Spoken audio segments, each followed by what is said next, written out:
Border Patrol in 2001. Now Budd is a leading critic of the Border Patrol and advocating for accountability at the federal agency, and has for many years, and for human rights at the U.S.-Mexico border.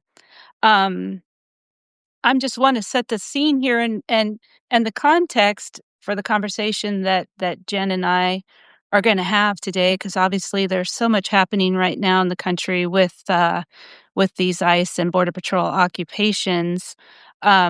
So combined, ICE and Border Patrol are already the largest law enforcement body in the United States and have been for some time. They've been given more money under Trump's budget bill than many military departments have in countries around the world. They've also been instructed to at least double their ranks. So we're talking somewhere around 40,000 agents by the end of the 4 years of the Trump's term. At the same time, Department of Homeland Security is reducing their training and their oversight of these agents. So last week, the whole country witnessed the murder of Renee Good in Minneapolis by an ICE agent. And a lot of Americans were rightfully shocked by what they saw. Unfortunately, anyone who lives in a border community like Jenn and I, we were not surprised by this shooting. Sadly, because this kind of violence and impunity at the hands of these agents has been happening here in border communities for many, many years. And in fact, after Good was killed, I messaged Jenn about how her death reminded me of another fatal shooting of a U.S. citizen, mother of 5, Valeria Tachiquin, in Chula Vista, California, in 2012. And she was shot by an undercover Border Patrol agent in cold blood. And in more than 20 years of being a border journalist, I've written about countless murders by Border Patrol, and yet not one of those fatal shootings has been successfully prosecuted, which is insane. And we're talking about shootings of both U.S. citizens and non-citizens. And so Jenn you've done quite a lot of research and investigation of fatalities and injuries committed by the Border Patrol and how those investigations are carried out. And you've raised the alarm about the Border Patrol's critical incidents teams, which are secret units that cover up Border Patrol crimes so that they can never be convicted. And this has been going on for years. And this leads me to you talk about these secret units in a very important documentary that is out now on HBO Max called Critical Incident. It was released in late December with little fanfare or promotion, but it's a very important documentary, especially at this critical moment in what's happening right now here in the U.S. politically, because it focuses on a death of Anastasio Hernandez Rojas in 2010. He was an undocumented Mexican man who was beaten and tased to death by Border Patrol agents at the border in San Diego. And both you, Jenn, and journalist John Carlos Frey worked on Anastasio's case for years. And in the documentary, you do an amazing job of explaining how the Border Patrol literally gets away with murder time after time. So I really recommend watching this documentary in order to understand what we're facing, what we're dealing with as more people are killed and harmed in the coming months by these agents.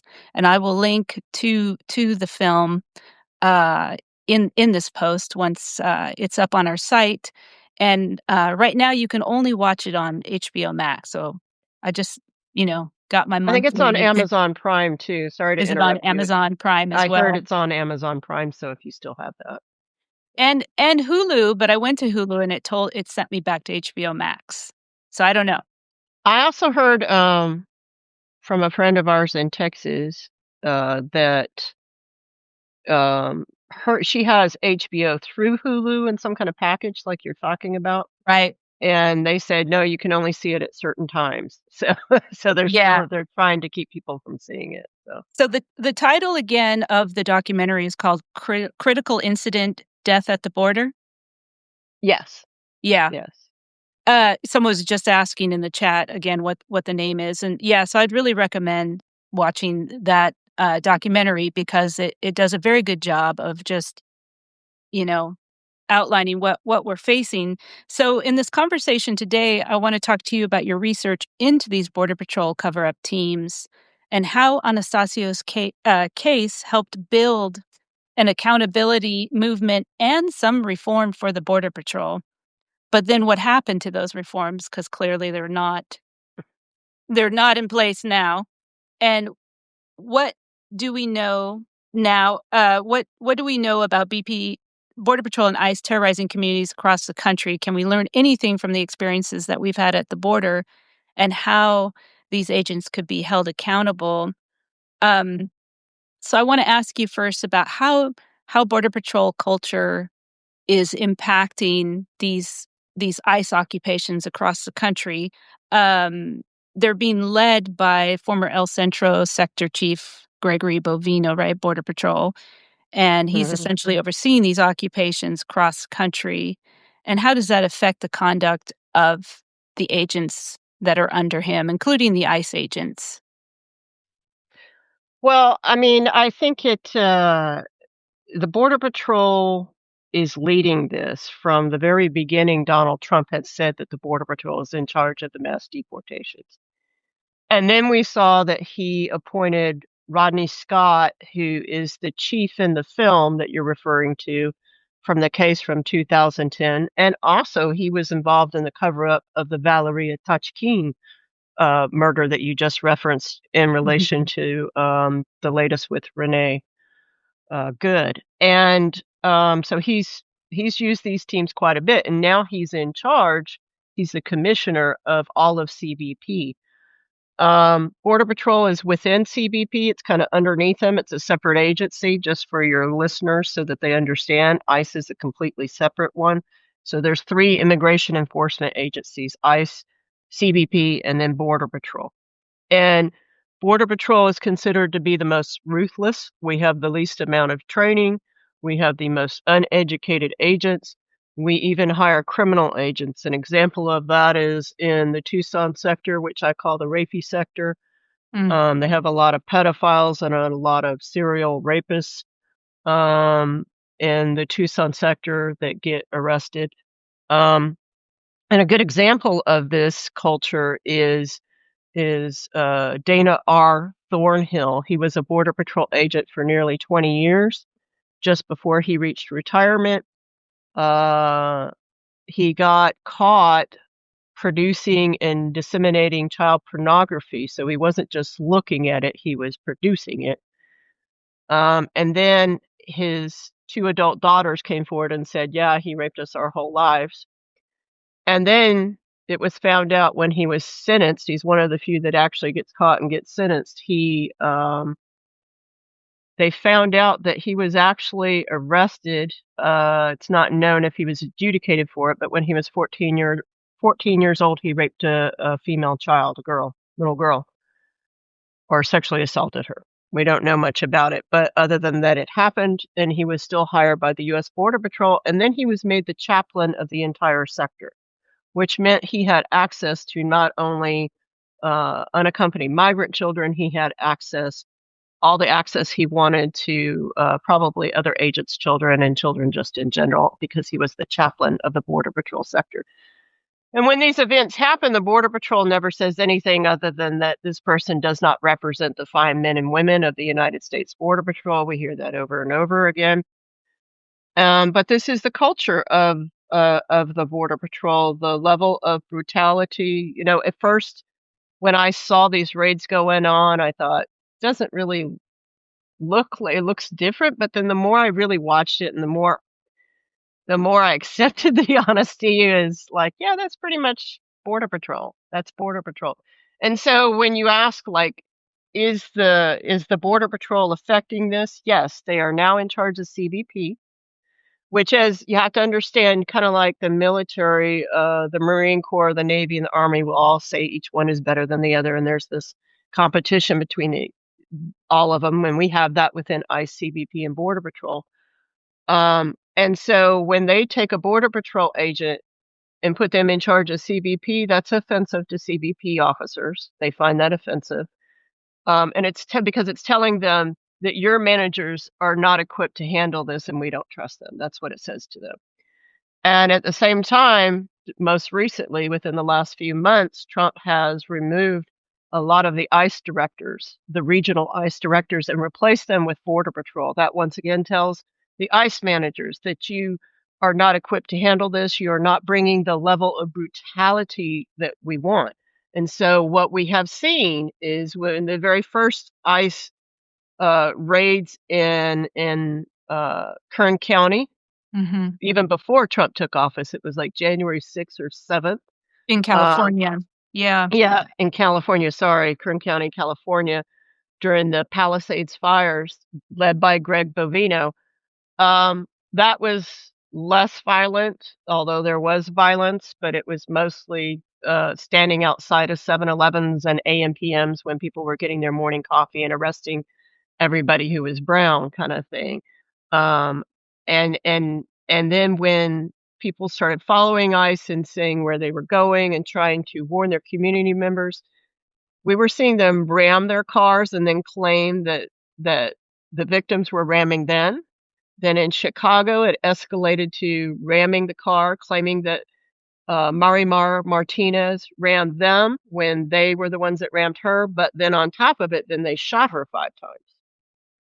Um, and then the Border Patrol culture of the cover-up teams is we can see in that, and that the agent just immediately drove his car to Maine to have the dent buffed out. So they just cover up they're just continuing all this culture. And then now on top of it, we go to Minneapolis, Minnesota, and we see what happened with Miss Good. And so this is just going to keep escalating and escalating. In an article I put out yesterday, so right before Mary Marr was shot in Chicago, and obviously before Miss Good was killed in Minneapolis, just weeks prior to Mary Marr's shooting, they had put out on September 25th of last year that new executive order labeling people who they felt had extreme views on mass migration, had extreme views on gender, had extreme views on law enforcement, which means you don't agree with us essentially. You're a libtard, as they say.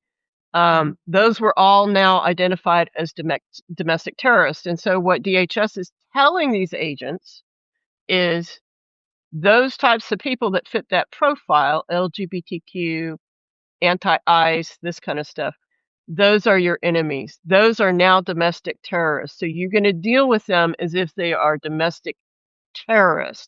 And so they're dealing with them in that way. And that's why they feel emboldened to go ahead and shoot them and kill them. Yeah, this is the national security presidential memo that was released in September, countering domestic terrorism and organized political violence. And it essentially lists constitutionally protected rights to protest and monitor government actions as domestic terrorism. Correct. And I think that might explain why DHS Secretary Kristi Noem and other cabinet members keep referring to um, Renee Good as a domestic terrorist, Yes. because That's 100% why they're doing it. that Yes. fits the presidential memo. I want to go back to the critical incident documentary, which you're in quite a bit, and it's very useful, very informative. There are two former internal affairs officers from CBP who talk about the culture of Border Patrol and say that they really see themselves as a paramilitary organization, not law enforcement. So they are trained the way they see themselves. They're trained like soldiers Yep. to kill and not to interact with citizens, U.S. citizens, and be under the same you know, restraints and training that police officers are under, that law enforcement are under.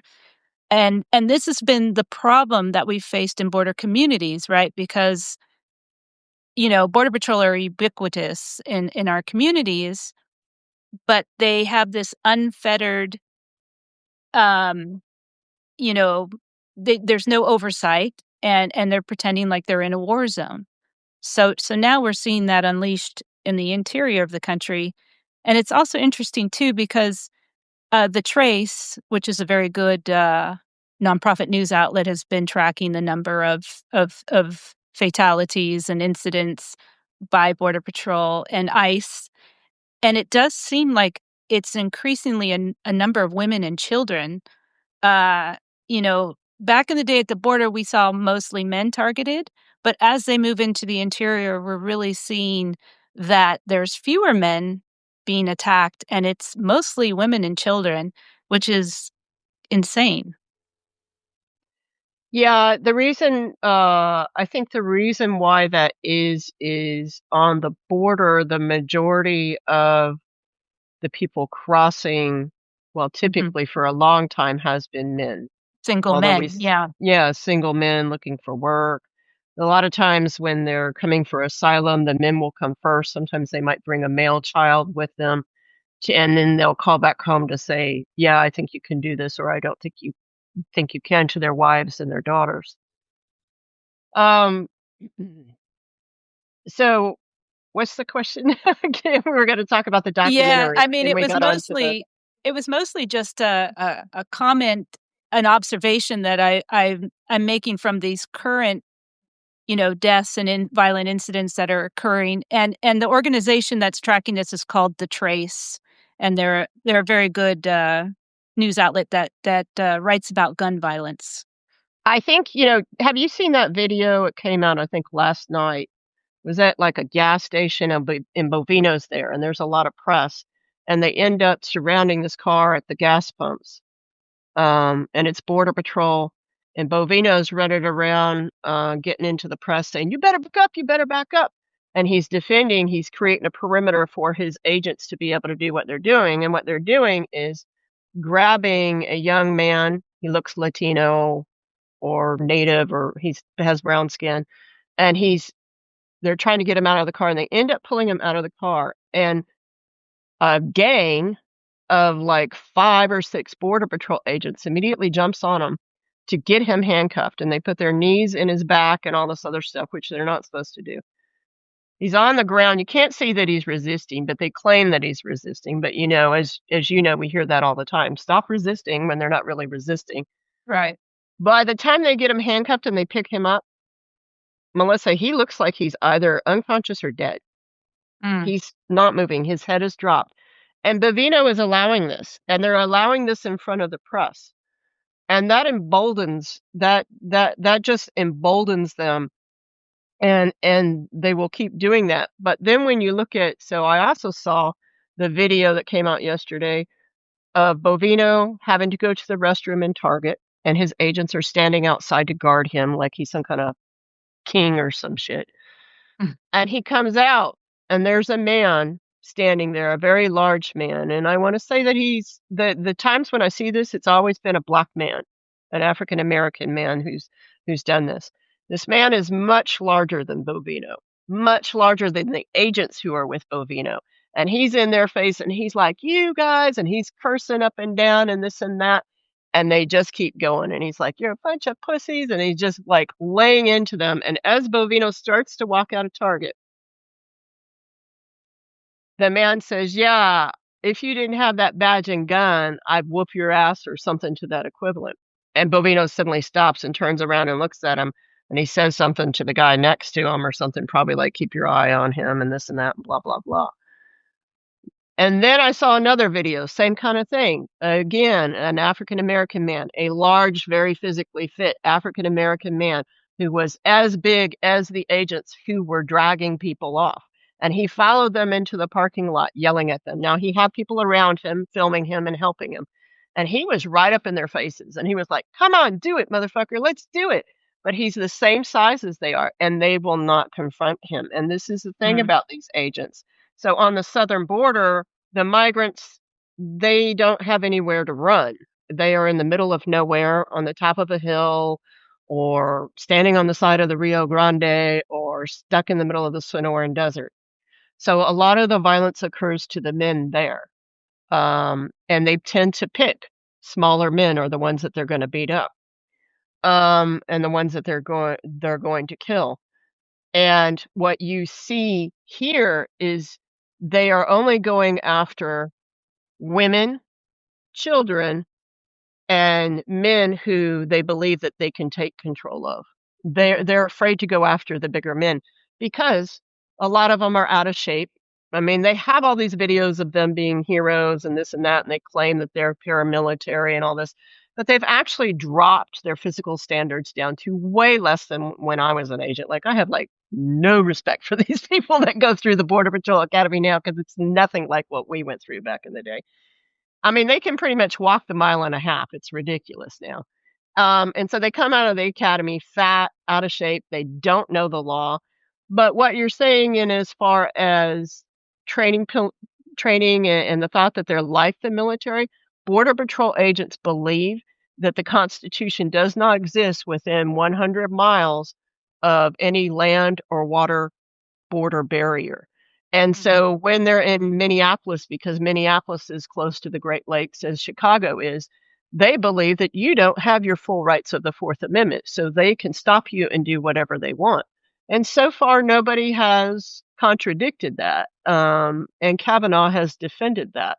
But you notice they're not asking, like, the thing with good is, like, when they got out of the car, number one, ICE doesn't have the authority to stop or address any kind of traffic violations, which was basically the only thing she was doing. Um, and yet they still get out, and the first thing that they say, they're supposed to be doing their immigration duties first. That's what it says, that they can arrest people for felonies, which is not what she was doing, but felony. So if you're beating up somebody or killing somebody in front of them, yeah, they can arrest you. They can stop that. But regular traffic violations and things like that, they can't, but they have to be doing their immigration duties first. And when they got out of that car, they didn't even ask those women what their citizenship was. They Mhm. didn't ask them Mhm. at all. They knew exactly who they were.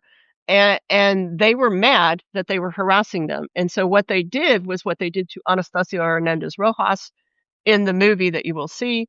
He demanded his rights to see a medical professional in the United States after they beat him to after they hurt him. Actually, the first time when they hurt him, um, and they said no, and they thought he was uppity, and so they taught him a lesson, and that's what they did to Renee Good. They were teaching her and everybody around watching a lesson. Mhm. Yeah, and I'm hoping you can take us through what the critical incident teams are, and this is what you get into in the documentary Critical Incident. These are secret units that work under Border Patrol to cover up their crimes. How do these incident teams work, and what's the status of these teams now? Because they were supposed to have been disbanded during the Biden administration. So I'm Right. hoping you can talk about that.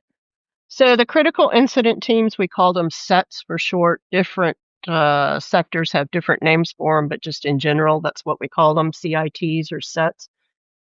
Um, they started in 1987 in San Diego sector because at the time the Border Patrol agents had killed 24 people, and they were losing a lot of money to paying people not to file charges against them, which is usually how the Border Patrol handles their use of force.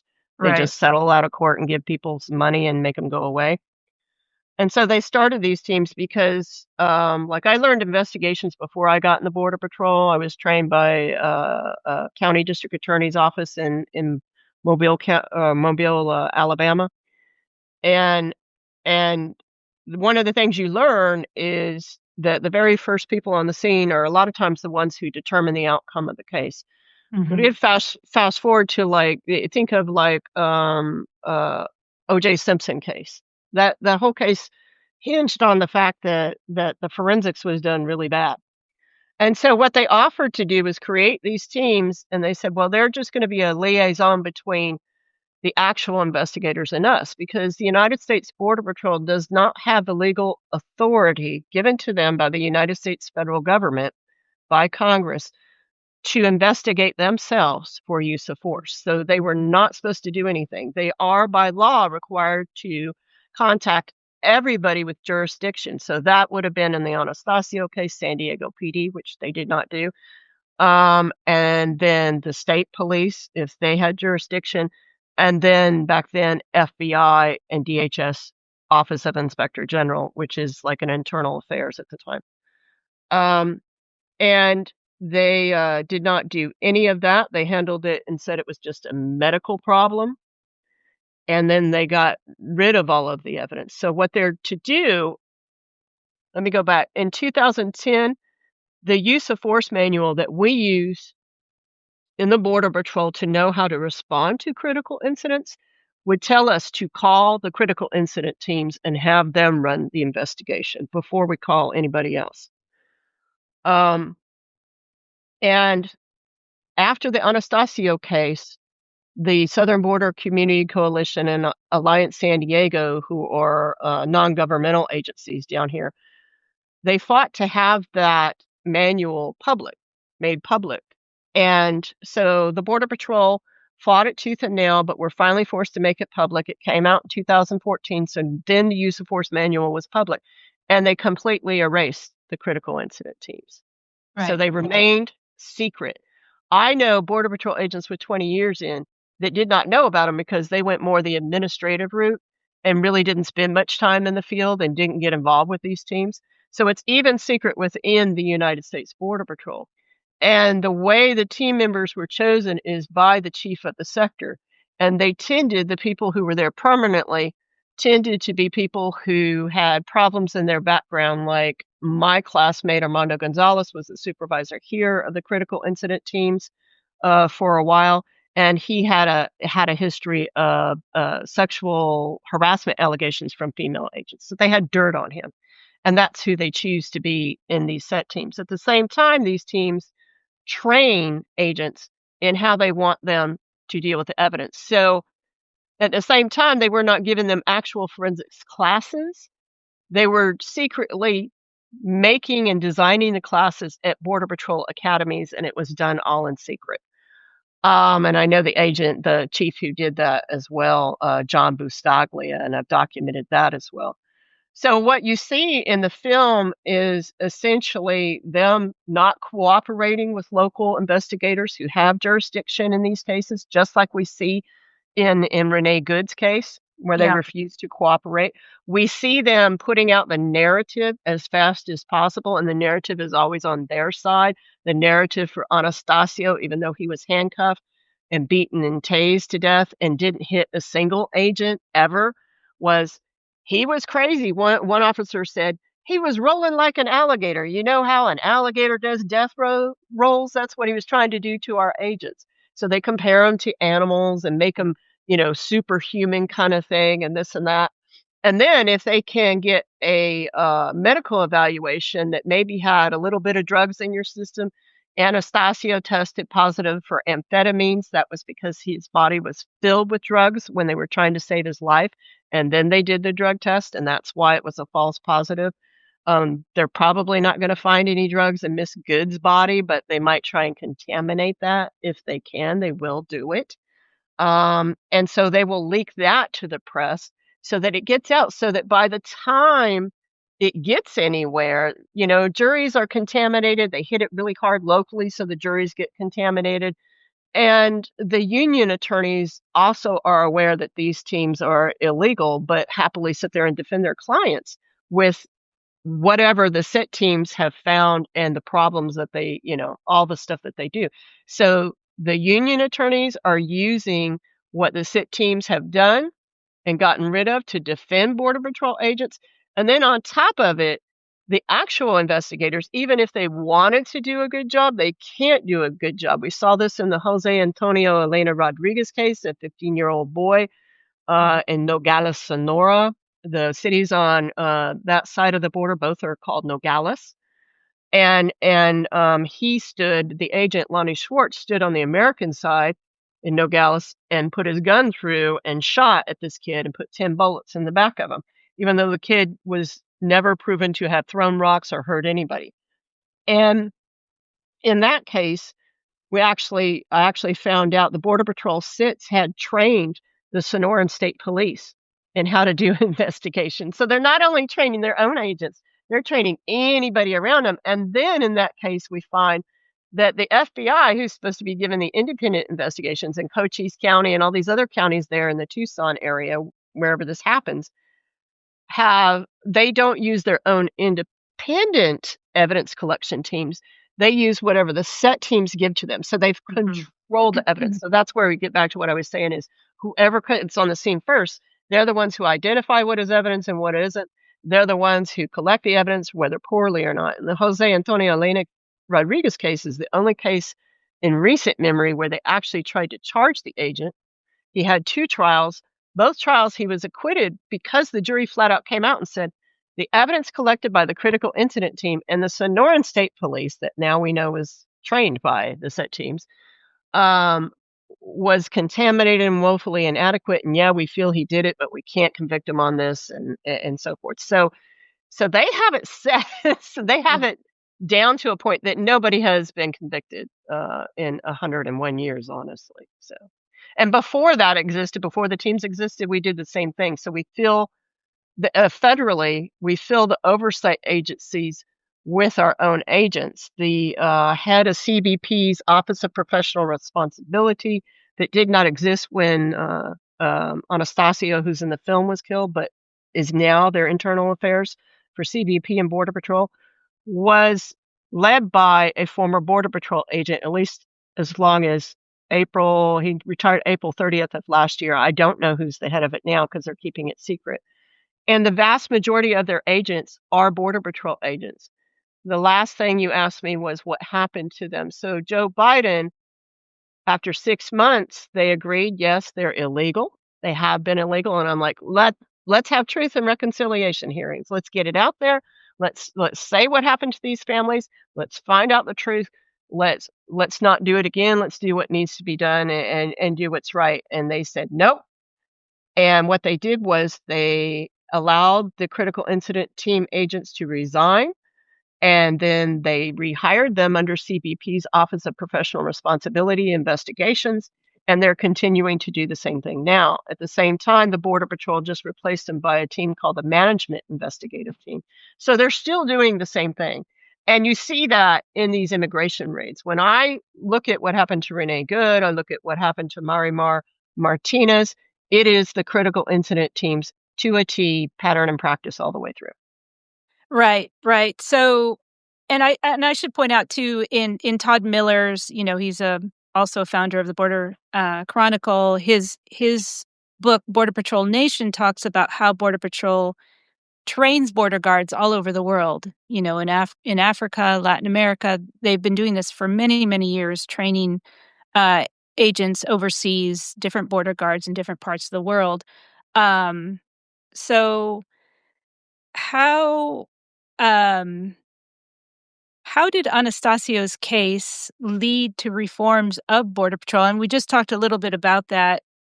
And what are the status of those reforms? I know, like there was a ruling by an international court that his death was excessive force, that it was murder. What has happened with all of those reforms?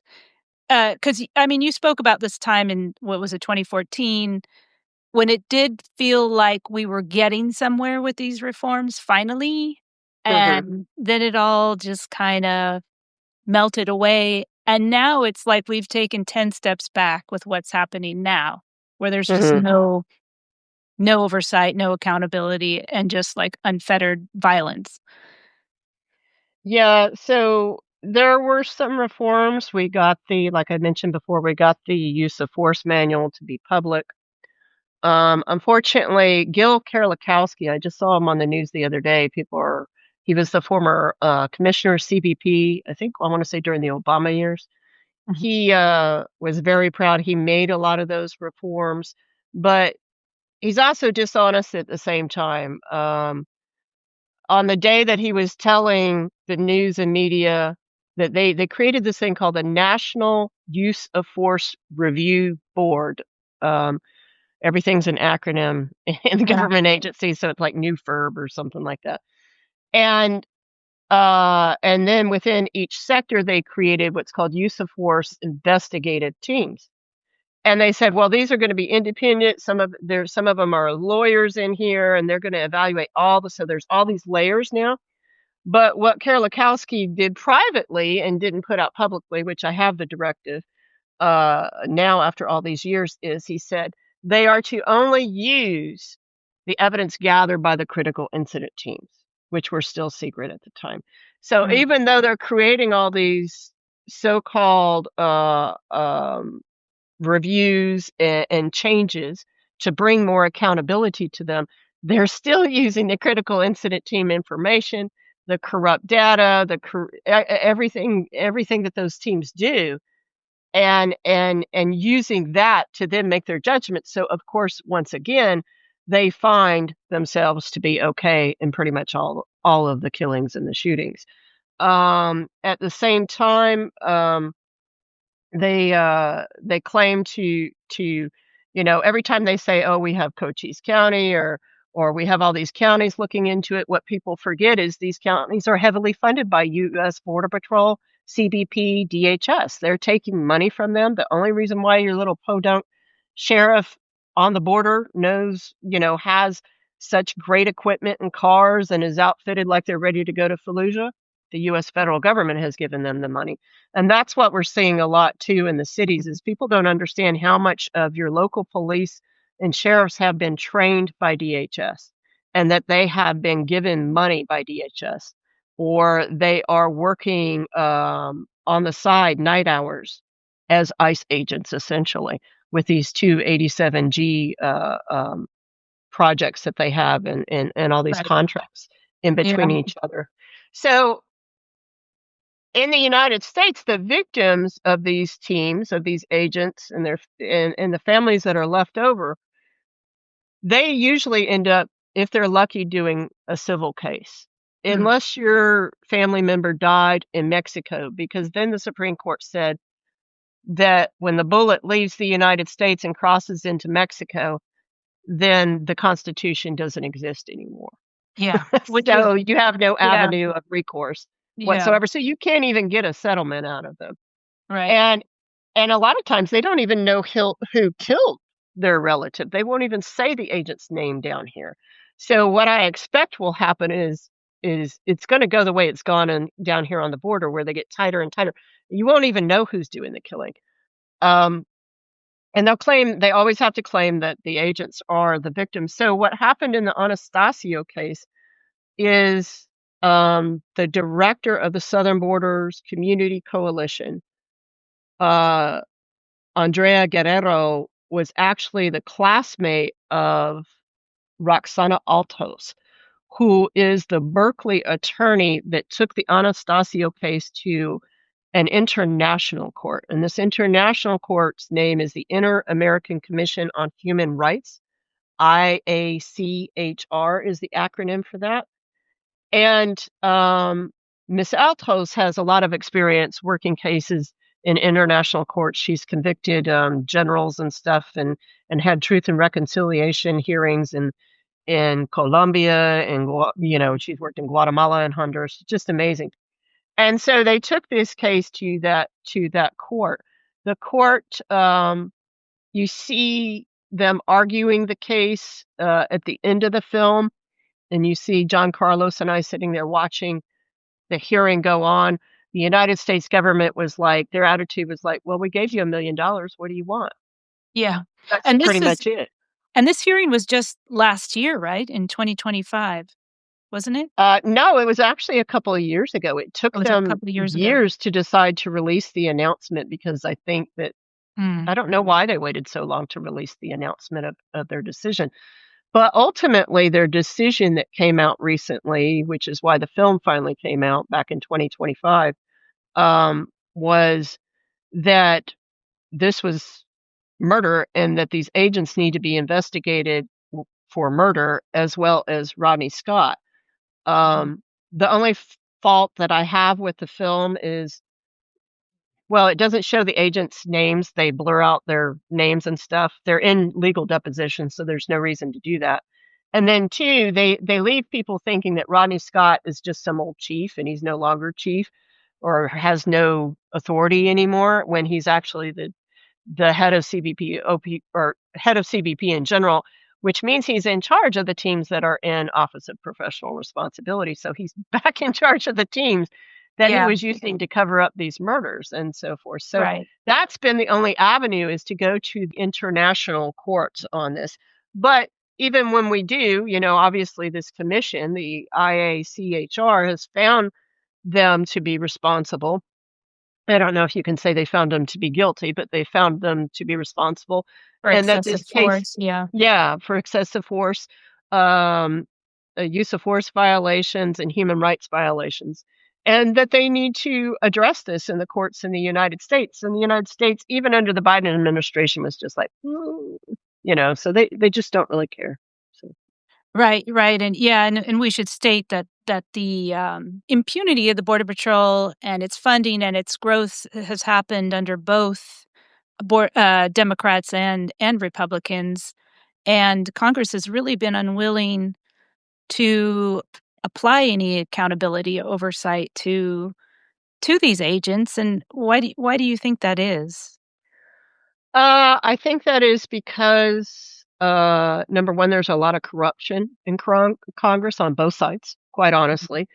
And yet, at the same time, I will say that the Democrats, the Republicans, and even the media, and even a lot of the liberal media or left wing media, or even central or mainstream media, they've all bought into this narrative that we're being invaded and being overrun and that these people are all criminals, when the truth is Border Patrol agents on average since 2018 have committed more violent crimes than the migrants that they arrest based on percentage of population. They've bought into all this. They've sold Americans on the narrative that migrants, asylum seekers are bringing fentanyl. They've sold Americans on, we just need more money down there. We need more money down there.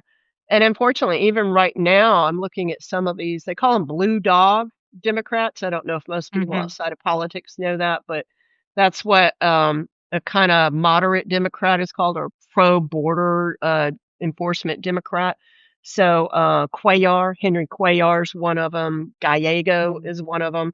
And a lot of times, like right now, there's a couple Democrats that have new recommendations and policies out for reform of these agencies that they're saying. And every single one of them, they just say we want better accountability and stuff. They don't address the fact that the accountability system has been corrupt and was created to be corrupt in DHS mhm, from the very get-go, from the very beginning. Um, and they don't intend to hold anybody accountable, and they won't talk about it. A good example of that too right now is the film. In the film, Senator Alex Padilla is in it. He's California senator. He's my senator. And he is kind of weak-kneed in it. He's like, "Oh, those are good questions." He really doesn't say anything, He has the opportunity to go, "This is horrible. We gotta do something about it," and blah, blah, blah. And he does not stand up. And then right now, and I keep asking him to step up publicly, and he's not doing it. Nobody in Congress is talking about it. None of our congressional representatives are talking about it. None of our senators are talking about it. The Hispanic caucus is not talking about it. Nobody's promoting this film because I guess they're just afraid of them, or they take money from the businesses.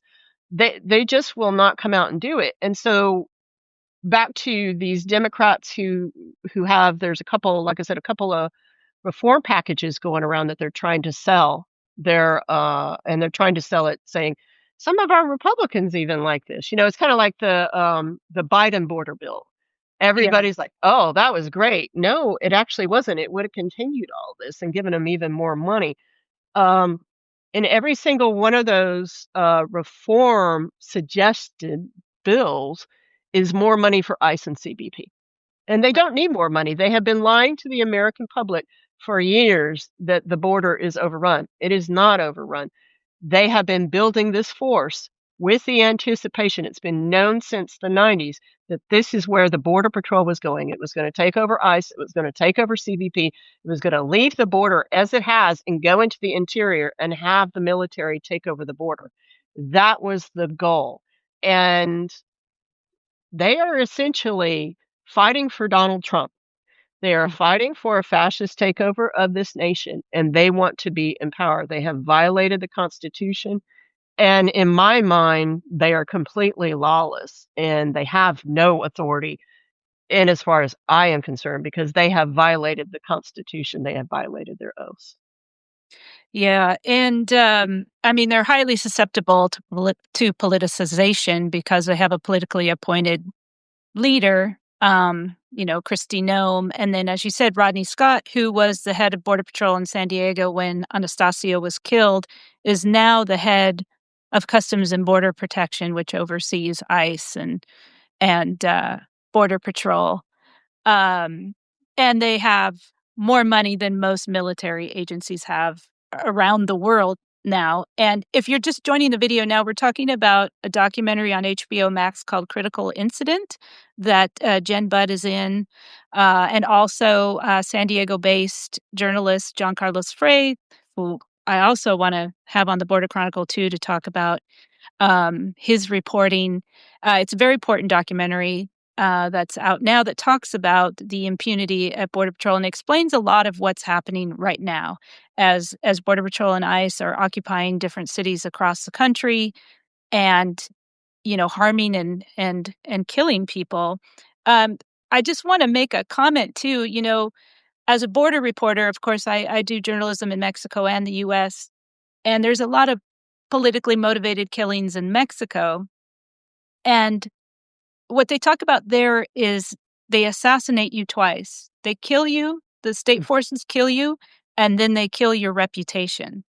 And Mhm. and it seems very similar to what they're trying to do now to people like Renee Good or have done in the past with, Border Patrol and ICE. Once somebody is fatally shot by one of their agents, then they have a very concerted effort to ruin that person's reputation and to make it seem you know, like now where they're calling Renee Good a domestic terrorist for simply monitoring government actions and policies. So all of the research and investigation that you've done over the years into Border Patrol fatalities, what do you think is going to happen with Renee Good's investigation moving forward? What can we expect, do you think? Um,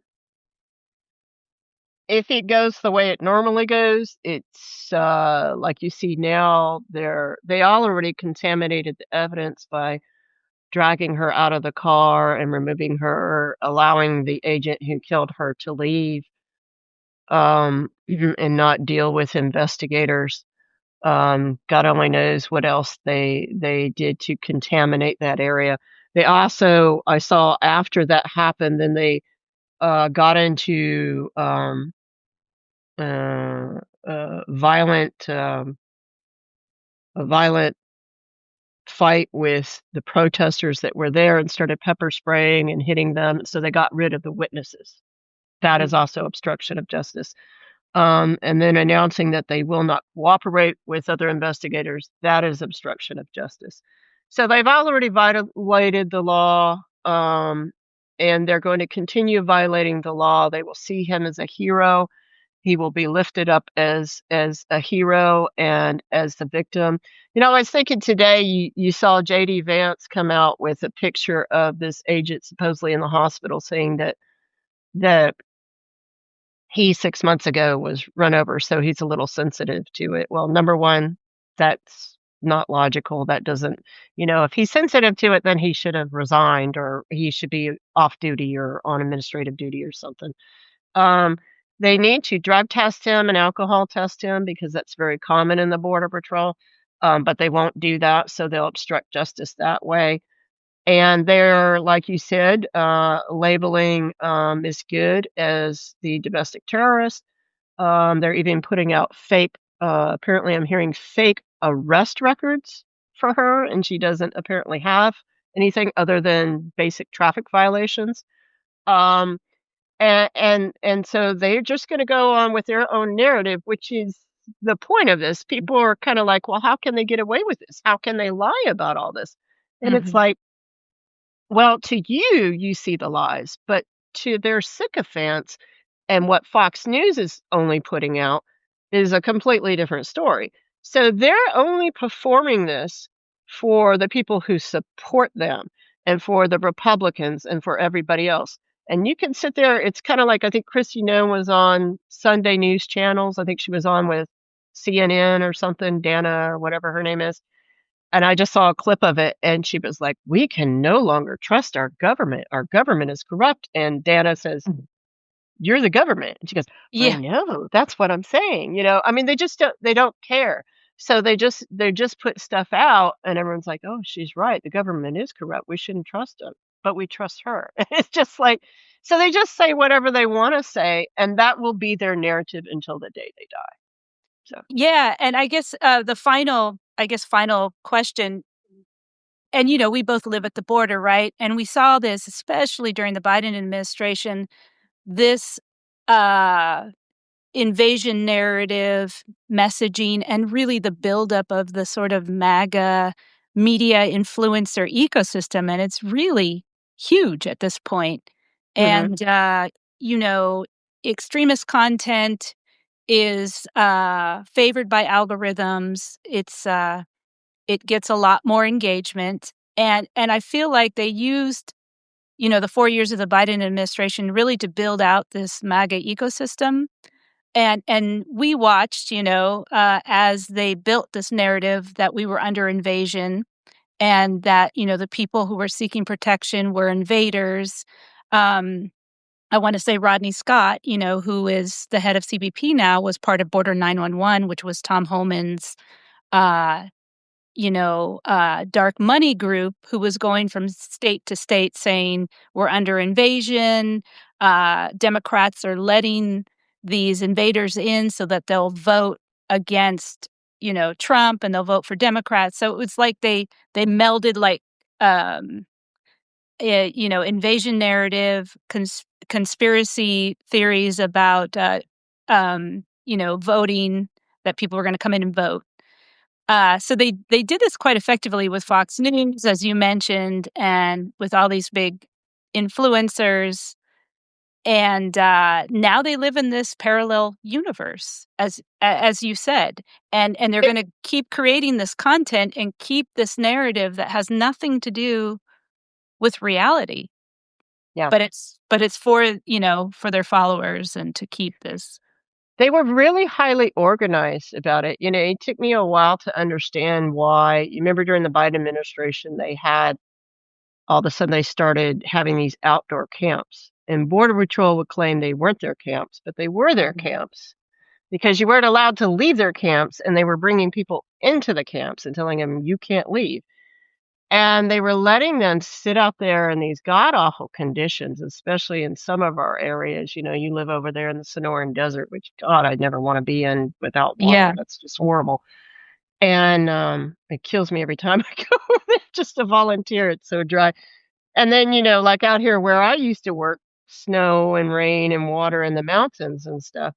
And so the purpose of those outdoor camps was actually, so the way the feed started for them was they had those guys that worked with Bannon's War Room, and they would, put their stuff out on some kind of not so well-known right-wing video thing, and they would spend all their time down here at the border Creating harassing, content. Yeah, creating content. So the right. whole purpose of that, the Border Patrol had plenty of space to put these people who were coming across because they had no legal avenue, because the asylum system was closed, because Trump had originally closed it, and then unfortunately Biden kept it closed for 3 years. And so what it did was it gave them the content and the video. And so they're filming these people at the worst points of their life, even like addressing the young girls and scaring them and trying to talk to them and this and that. And so many of these guys that were doing that had criminal records, like drug records and all sorts of stuff. And then you see Allie Bradley of News Nation, who works directly with Border Patrol and actually puts out fake propaganda from Border Patrol, as does Bill Malughian of Fox News, put out fake stuff from Border Patrol. But they work directly with the chiefs, and they actually go along and do ride-alongs. And then you had the union that was during the first Trump administration. Trump expanded the contract with the union so that then they could literally Yeah. hold the hand of right-wing media outlets and take them to where the groups were crossing to make it look like everywhere we go, there's groups crossing when that wasn't really true. Were Yeah. a lot of people crossing back then? Yes, because they closed the only legal avenue to come in, and every Border Patrol agent and every CBP agent and the administration knew that if you close the legal avenues, they will cross illegally every single time. They created the invasion on purpose by closing all the legal avenues. So now people are still crossing illegally. Lots are still crossing illegally, but they're not counting the gotaways. They're acting like they're not really crossing. They're letting a lot of them go. A lot of them are dying out here because they're crossing in the very most dangerous spots. And at the same time, less people are crossing because who the hell wants to come here now? You Right, know, right. there's Yeah. nowhere to work, and even Americans are losing their jobs and this and that. So that whole system that they created still exists. And unfortunately, mainstream media uh, just did not invest down here. They did Right. not invest in teaching their viewers the truth about the immigrants and what was really going on. They refused to say the truth about the agencies and how corrupt they were. And so they kept on with this narrative. And so now they feel like they're caught. And so they're Yeah. just not going to tell the truth about it. But that system still exists. They created a fake invasion and and then they sold it to the American public.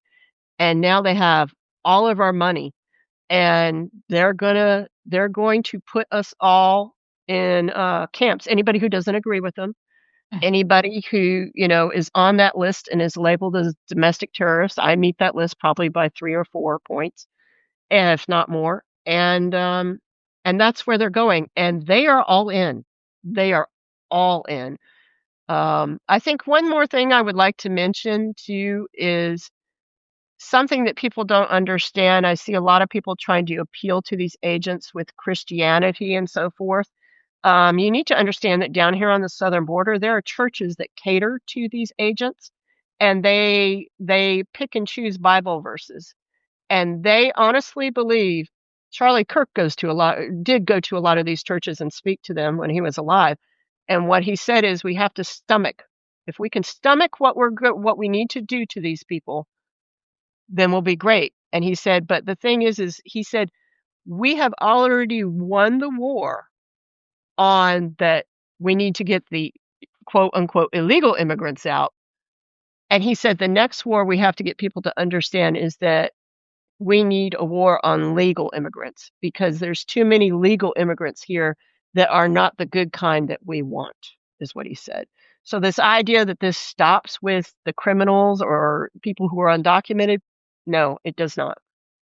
Yeah, I wanna point out that we did a lot of coverage of this during the last 4 years that is on the Border Chronicle, and we're in the process of creating a sort of, explainers for folks so that you can look back and see these various events and the campaign that was very deliberately constructed, leading up to the election and really helped Trump win again. Yeah.